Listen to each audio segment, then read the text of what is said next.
Welcome back to the morning show here on Arise News. Now, small businesses are said to be the backbone of the Nigerian economy. It is therefore sad that they are less likely to be able to obtain bank loans than large firms. Reports say that SMEs rely more on internal funds or cash from friends and family to launch and initially run their enterprises. About half of them don't have access to formal credit, and one major reason given for this is that they do not have adequate structure in place. Our guest today is a corporate lawyer with special interest in corporate governance.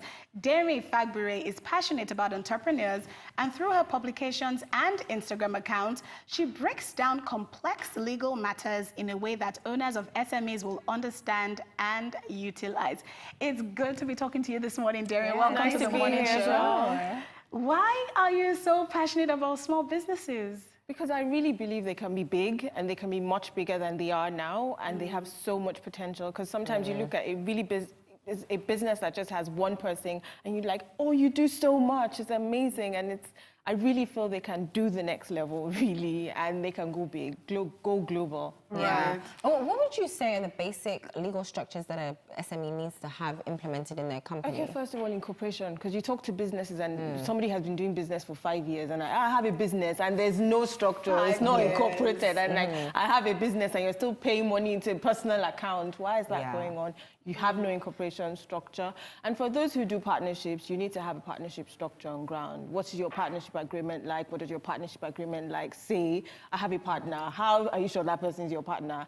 And then patents, copyright, trademarks, we get that wrong here. You remember over the weekend, there was this thing about Victor Wife was saying that Simi has infringed on his trademark by using Jeremy. Oh. Did you hear that? Yeah, and there was also and he was techno and downhill drivers as well. Yes, the that was a long thing. time ago. That was quite a while ago. Oh, really? I just saw that picture floating around. I think that was a while ago. But Victor. Yes, Victor was like, Simi's in trouble. She used Jeremy. Jeremy's my franchise. Jeremy's my trademark. And you only have a trademark when it's a name. Like the brand Arise News is a name. It can be trademark. But Jeremy, he says copyright. Copyright is for an artwork. Was that song copyrighted? Jeremy, his Jeremy is totally different from Simi's Jeremy. Yeah. Do you understand? So he himself who's claiming doesn't even know what he has. So I tell businesses that you can't give what you don't have. You can't go to the bank saying, or you can't go to an investor saying you own something when you don't own it. Right. You can only own it if it's registered. So if you don't have the trademark, if you don't have the copyright, then what are we talking about? Well, how easy is it to get these trademarks and copyright? Because I know that for a while now, there have been issues, especially with trademarks. It's supposed to be published in a journal, exactly. But sometimes it takes like years. I've spoken to lawyers who said it takes a long time, you know. And it actually takes a long time, but it's getting better. It's getting better. I think you do it like within like a month and a half. They try to publish now. Because you know, this ease of doing business thing, Nigeria is trying to do a lot better. And I can say they are doing a lot better. So it's getting a bit better. But even if it's not published, once you have that it's being approved, you can say you own it, even if it hasn't been published. Because they try to get approval within about a month and a half, as I said, but the publication doesn't really matter. The publication is just, let the whole world know that you have it. But if you have it, we have the certificate, then you're fine. Okay, so with the incorporation as well, sorry, can I do it myself, or do I need a lawyer?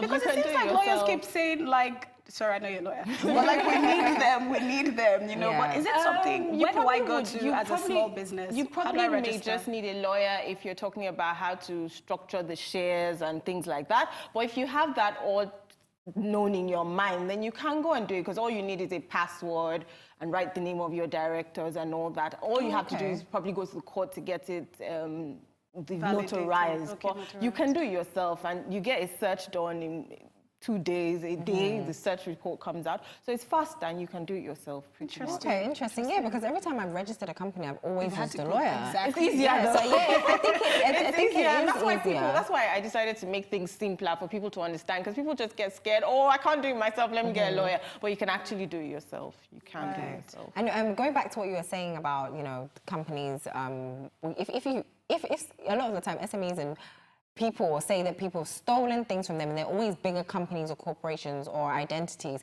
What would you say is the right legal process to go through in order to protect your content. So, for example, if you have a proposal, because that happens a lot, you know, people go for sponsorship and they want sponsorship from a bank or what, the government. You know, the government, and you just see that the idea is out there the next day, but they say they don't want your idea and they don't want to pay you for it. So how can you actually protect? I empathize with small businesses that get into that mess, but legally, there's something called an NDA, a non-disclosure agreement. So you should sign an NDA. But how many NDAs have been breached and have you gone to court for? But I think it behoves on the small businesses to say, okay, I have something, I know what I have, I protect it. So you can't even go to court if you don't even have an NDA. So the first thing to do is, if you're going to meet any investor or any bank or anything, have your NDA intact. So then you can now go the step forward and say, oh, there you go, you stole that. Right. But if you don't even have an NDA, then where do you start from? You can't claim what you don't have. I always say that. Because you find out that there's a thin line between what is yours and what is mine. I can say, Stephanie, I own that top. What's the proof that you're wearing, you're not wearing You're exactly just, so there's just a very thin line between it. But just if you know you have something valuable, you have something that you believe you've put a lot into, try your best to protect it. Talk to a lawyer, get a lawyer to say. So that's why I think you should probably have an NDA, have them sign agreements and letters to let them know that this is it. Right. And does it help to have, like, you know, again, it's all about who has more power. If I go somewhere now and I'm telling, like, this bank, this big bank, or what, the sponsor, you have to sign my NDA, you know, it may almost be like... No, that's why sometimes you have to have a lawyer. And you say, we won't go forward if you don't sign it. Right. But then to even, you know, I think the problem is to even get these meetings with such top people and things like that, it's almost like you're really, like, at your ends where you're begging for these opportunities. So I think sometimes advantage is being taken of these individuals and businesses, because when you go there, you say NDA and they say no, and then that's the end of your meeting. What do you do? Do you just say, forget it? All right. No, that's why I usually say, think big and think about value what you have. I find out, I always say that thing, don't be too desperate for capital. It's sometimes better for you not to get a 5 million, a 50 million bank loan and run with your 2 million that you know is yours until you've reached the stage where you know you can hire consultants and professionals to put you in the right mold. Because you find people running around, oh, I need money, I need money. I'm going to this party, I'll meet the MD of this bank, and you're telling me, oh, I have this business proposal, and the guy's like, okay, bring it, because he's seen you have a good idea that he can tap into. But you should be strategic, because no, I know you need money, guy, but try and understand that I have a valuable product, I have a valuable service, and I should protect that service. So that's what I keep telling people. People always say, I need money. No, calm down. Be sure of what you need and be sure of how you want to do it. Because sometimes you don't even have to go to banks. You could just say, okay, Toyosi, this is my business idea. I know you have some money. Let's see how we can do it. It doesn't necessarily have to be a bank. I was actually going to talk about that, because we read earlier that it's difficult for, like, small firms to get access to credit, you know. So what are some ways? Because I know on your Instagram, you're always talking about, like, ways to raise funds. Small businesses can raise funds. So what are some of these ways? Okay, I believe in having individual investors on board, and that's why I'm passionate about board structure. So when you're starting your business, many people just say, oh, director, I want to put my friend, my sister, my brother. Why are you putting them? My mommy. What's your mommy? I know I love my husband. What value? My husband. But what value is that person putting on? So I tell people when they're incorporating that, look for someone. It doesn't necessarily even have to be financial value. It could be somebody you know has access to people you need. It might sound selfish, but that is the truth. And that's how global brands are built.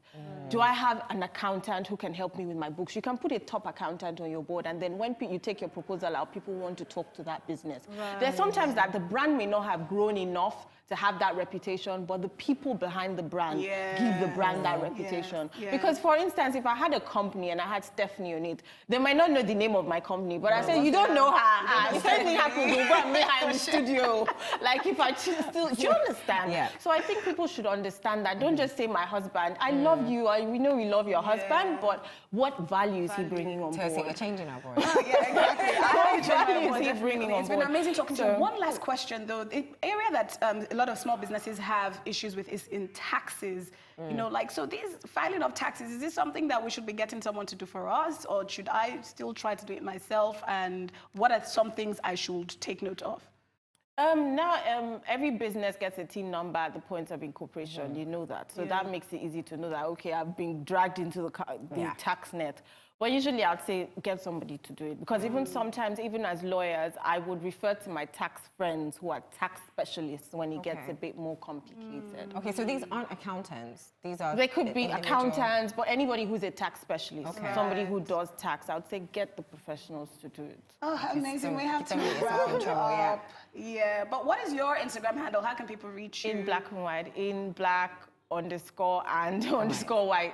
Wait, oh yeah, it goes with her outfit. Yeah. I always wear black and white. And that's why I said, you stole my outfit. I'll give it back, no worries. Thank you, Thanks so Derin. much. It's nice being here. We've been talking to Derin Fagbure, who is super passionate about legal structures in SMEs. Yes, we have, but we have to take a break now. When we return, Sophia Ike Onu of the 5K shop will be here with us. Stay tuned.